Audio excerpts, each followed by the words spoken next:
All right, how you doing today, guys? Welcome back to another day of 7th grade math. This is Mr. Gomez, your favorite teacher in the whole world. And today we're going to be talking about area of circles. Before we start, please go ahead and consider subscribing, turn the notification bell on. If you're new here, please go ahead and subscribe and turn the notification bell on. Other than that, let's get right into it.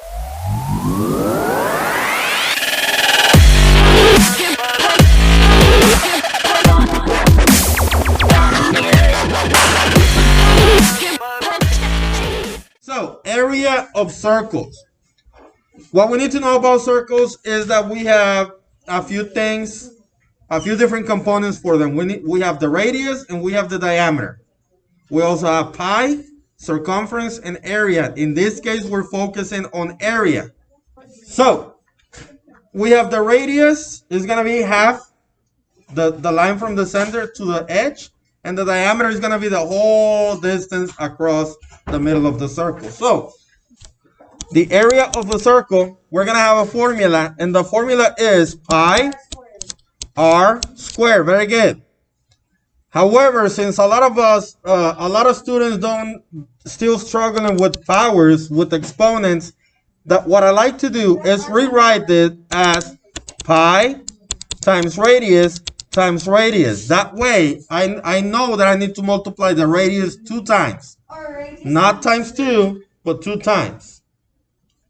So, another thing that I need to know is that my pi is a given value. And this is going to be provided to you all the time. Pi equals 3.14. I know that the radius equals the diameter divided by 2. And I know the diameter equals 2 times the radius, just in case I need to do some extra calculations to find the radius.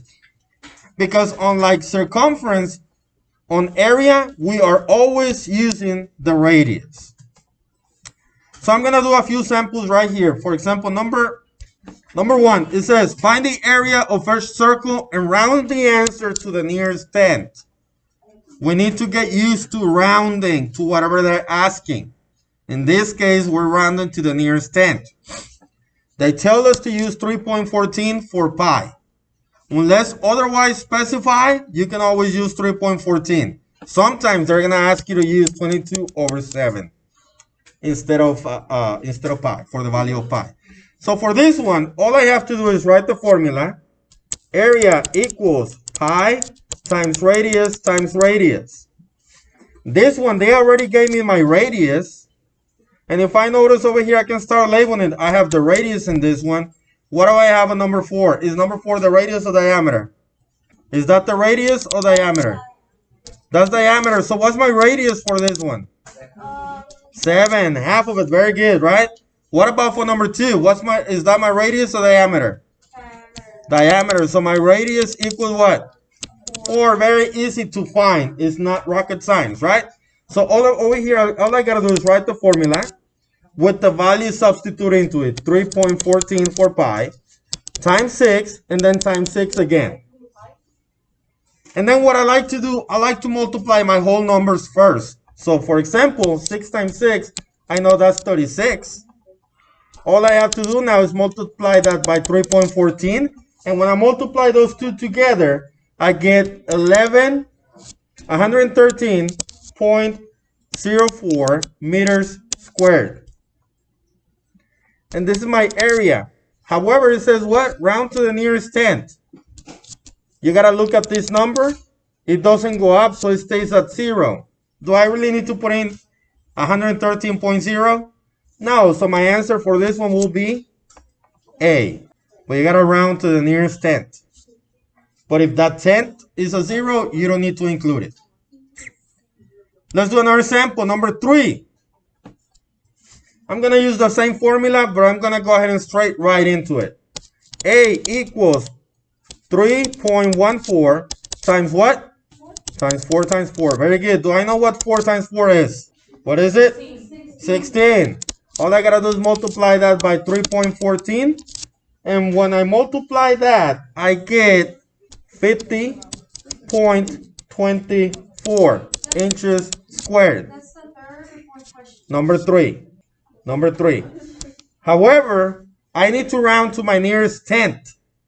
So my answer is going to be what? 50 point what? 0.2 or 0.3? 0.2 inches squared. Any questions so far?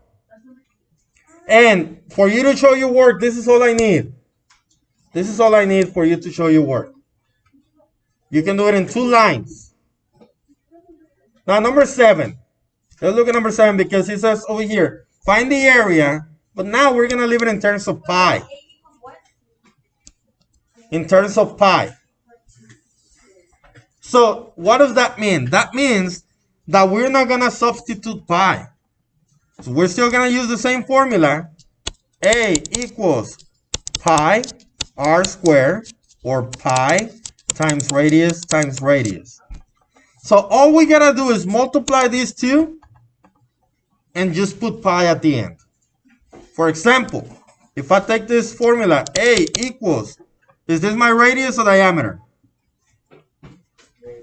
That's my radius, so I'm good. So all I gotta do is do 7.4 times 7.4 pi. Multiply 7.4 times 7.4, and I have 50.28 pi. But I gotta round to the nearest tenth. So my answer is gonna be what? A equals, is it 50.2 or 50.3?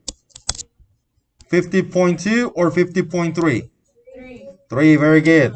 You don't multiply, you don't substitute the value of pi, so all you gotta do is do this. And that's it. That's how you do this type of questions. I'm gonna do one more in this page, which is number 9. Number 9, what are they giving me for number 9? Is that my radius or diameter? Diameter. So can I find my radius? What's my radius going to be? 11, very good. So all I got to do is do this. A equals radius times pi. Substitute the r's. Do not worry about pi. So I know it's going to be 11 times 11 times pi.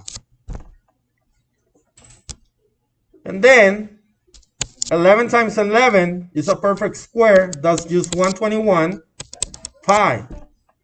So my answer is just going to be 121 pi. And that is it. That's how you do this one. You don't multiply 3.14.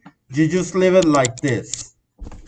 So basically, all you have to do is find the radius and multiply by itself. For the ones that gives you the instruction of leaving the answer in terms of pi, which is going to be 6, 7, 8, 9, 10, and 11. Any questions so far? All right, so if there's no more questions, I hope that you learned something today. If you did, give it a thumbs up. If not, you can watch this video again. You can watch all the playlists about circles that I have. And other than that, that's going to be it for this one. If you want to support the channels, affiliate links in the description below. Other than that, that's it for today, and I'll see you in the next one. Goodbye.